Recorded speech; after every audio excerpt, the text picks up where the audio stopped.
Hi students, welcome to our channel. NTPC Limited ல இருந்து புது ஜாப் நோட்டிஃபிகேஷன் வந்திருக்கு. அது என்னன்னு பார்க்கலாம். NTPC Limited என்னன்னா இந்தியாவோட ஒரு லார்ஜஸ்ட் இன்டெகிரேட் எனர்ஜி கம்பெனி. இதோடைய போஸ்ட் வேகன்சிஸ் எத்தனை கொடுத்துருக்காங்கன்னா 400 போஸ்ட் வேகன்சிஸ் கொடுத்துருக்காங்க. என்ன போஸ்ட்லனா assistant executive operation on fixed term basis. ஓகேவா? அதுக்கப்புறம் இதோடைய குவாலிஃபிகேஷன் என்ன கொடுத்துருக்காங்க அப்படின்னா குவாலிஃபிகேஷன் என்னன்னா BE BTech டிகிரி எதுலன்னா மெக்கானிக்கல் எலக்ட்ரிக்கல் முடிச்சிருக்கணும். 40% மார்க் இருக்கணும் அப்படின்னு சொல்லி போட்டிருக்காங்க. நெக்ஸ்ட் என்னன்னா எக்ஸ்பீரியன்ஸ் மினிமம் 1 இயர் இருக்கணும் அப்படின்னு சொல்லி போட்டிருக்காங்க. நெக்ஸ்ட் டென்யூர் ஆஃப் என்கேஜ்மெண்ட் என்னன்னா ஃபிக்ஸ்டு 3 இயர்ஸ்க்கானது ஃபிக்ஸ்டு. அதுக்கப்புறம் 2 இயர்ஸ் நம்ம எக்ஸ்டெண்ட் பண்ணணும்னா பண்ணிக்கலாம் அப்படின்னு சொல்லி போட்டிருக்காங்க. நெக்ஸ்ட் இம்பார்ட்டன்டானது என்னன்னா ஷிஃப்ட் வைஸாகவும் ஒர்க் பண்ணணும் அப்படின்னு சொல்லி போட்டிருக்காங்க. டே ஒர்க் உண்டு, நைட் ஷிஃப்ட்டும் உண்டு அப்படின்னு சொல்லி இன்க்ளூட் பண்ணியிருக்காங்க. இதில் இதோடைய ஏஜ் என்னன்னா ஏஜ் லிமிட் என்னன்னா 35 இயர்ஸ் ஏஜ் ரிலாக்ஸேஷனும் கொடுத்துருக்காங்க. நெக்ஸ்ட் மந்த்லி சேலரி என்னன்னா 55,000. அதுக்கப்புறம் HRA அகாமடேஷன் இந்த நைட் ஷிஃப்ட் இதுக்கு எல்லாத்துக்குமே தனித்தனியாக கொடுத்துருவாங்க அப்படின்னு சொல்லிட்டு. நெக்ஸ்ட் வேகன்சிஸ் எப்படின்னா அசிஸ்டன்ட் எக்ஸிக்யூட்டிவ் ஆப்ரேஷன் இவங்களுக்கான வேகன்சிஸ் டோட்டல் என்ன 400 வேகன்சிஸ் கொடுத்துருக்காங்க. அதில் URக்கு 172 கொடுத்துருக்காங்க, EWS 40, OBC 82, SC 66, ST 40 சொல்லி வேகன்சிஸ் தனித்தனியாக அலர்ட் பண்ணியிருக்காங்க. ஓகே, நெக்ஸ்ட் என்னன்னா ஜென்ரல் கண்டிஷன்ஸ் என்னன்னா இதில் என்ன போட்டிருக்காங்கன்னா மெயினாக என்னன்னா இந்தியன் தான் என்ன அப்ளை பண்ணணும் அப்படின்னு சொல்லி போட்டிருக்காங்க. எப்படி நமக்கு உள்ளவங்க தான் அப்ளை பண்ணுவோம், அதனால இந்தியன் தான் அப்ளை பண்ணுவோம். அதுக்கப்புறம் குவாலிஃபிகேஷன் என்ன போட்டிருக்காங்க அப்படின்னா குவாலிஃபிகேஷனில் என்ன அப்ரூவ்ட் யூனிவர்சிட்டியில் இன்ஸ்டிடியூஷனில் உள்ள தான் இருக்கணும் அப்படின்னு சொல்லிட்டு. அதுக்கப்புறம் மினிமம் 40% மார்க் இருக்கணும். இதில் இன்ஜினியரிங் டிகிரி முடிச்சுட்டு மினிமம் 40% மார்க் இருக்கணும் அப்படின்னு சொல்லி போட்டிருக்காங்க. ஆனால் SC ST PWD இவங்களுக்கு என்னன்னா பாஸ் மட்டும் ஆனால் போதும் அப்படின்னு சொல்லி போட்டிருக்காங்க. அவங்க அப்ளை பண்ணுறதுக்கு பாஸ் மட்டும் ஆனால் போதும் அப்படின்னு சொல்லி மற்ற எல்லாருமே 40% மார்க்கோட இருக்கணும் அப்படின்னு சொல்லி போட்டிருக்காங்க. நெக்ஸ்ட் இதில் என்னன்னா ஃபர்ஸ்ட் என்ன ஏஜ் பார்ப்பாங்க, அப்புறம் எக்ஸ்பீரியன்ஸ், அப்புறம் குவாலிஃபிகேஷன் இதை பொறுத்து அவங்க என்னன்னா வேகன்சிஸ் அலாட் பண்ணுவாங்க.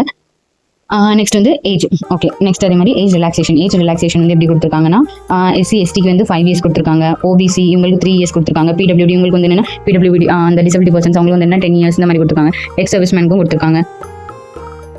ஓகே, நெக்ஸ்ட் ஓகே இனி செலெக்ஷன் ப்ராசஸ் எப்படி நடக்கும் அப்படின்னா ஃபர்ஸ்ட் நிறைய செலெக்ஷன் ஸ்டேஜ் இருக்குது அப்படின்னு சொல்லி போட்டிருக்காங்க. எல்லா அப்ளிகேஷனுமே இது பண்ணி ஷார்ட் லிஸ்ட் பண்ணுவாங்க. ஷார்ட் லிஸ்ட் எப்படி பண்ணுவாங்கன்னா ஃபர்ஸ்ட் என்னன்னா குவாலிஃபிகேஷன் அப்புறம் அவங்களுடைய பர்சன்டேஜ் ஆஃப் மார்க், அப்புறம் அவங்களுடைய எக்ஸ்பீரியன்ஸை பொறுத்து அதுக்கப்புறம் என்ன எக்ஸாம் நடக்கும். ரிட்டன் எல்லாம் கம்ப்யூட்டர் பேஸ்ட் எக்ஸாம் நடக்கும். அதுக்கப்புறம் அட்லாஸ் தான் என்னன்னா இன்டர்வியூ நடக்கும் அப்படின்னு சொல்லி. அதுக்கப்புறம் இதை பொறுத்து தான் என்னன்னா அவங்களை செலக்ட் பண்ணுவாங்க அப்படின்னு சொல்லி போட்டிருக்காங்க. நெக்ஸ்ட் எப்படி அப்ளை பண்ணணும் அப்படின்னா இதில் அதோடைய வெப்சைட்ஸ் லிங்க் கொடுத்துருக்காங்க. இது இல்லை இது அப்படின்னு சொல்லி கொடுத்துருக்காங்க. 2ல ஏதாச்சும் ஒன்றில் நம்ம என்ன அப்ளை பண்ணிக்கலாம் அப்படின்னு. அதுக்கப்புறம் என்ன கரெக்டான இமெயில் ஐடி நம்ம கொடுக்கணும் அப்படின்னு சொல்லி போட்டிருக்காங்க. வேலிடான இமெயில் ஐடி நம்ம கொடுக்கணும் அப்படின்னு சொல்லிட்டு.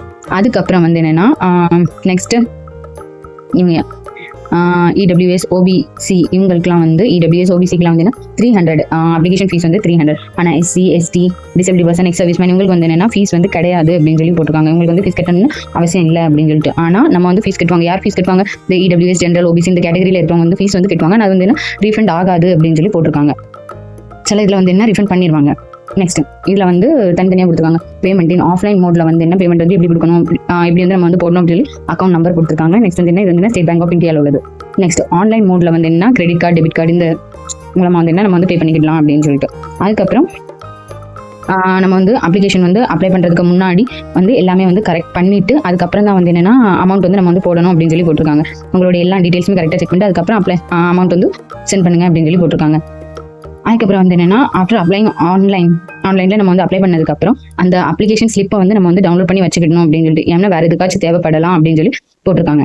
நெக்ஸ்ட் இதோடைய ஆன்லைன் அப்ளிகேஷன் ஸ்டார்ட் ஆன டேட் என்னென்னா 15 to 25 ஸ்டார்ட் ஆயிருக்கு. 15 February ஸ்டார்ட் ஆயிருக்கு. 1 March வரைக்கும் டேட் இருக்குது அப்படின்னு சொல்லிட்டு.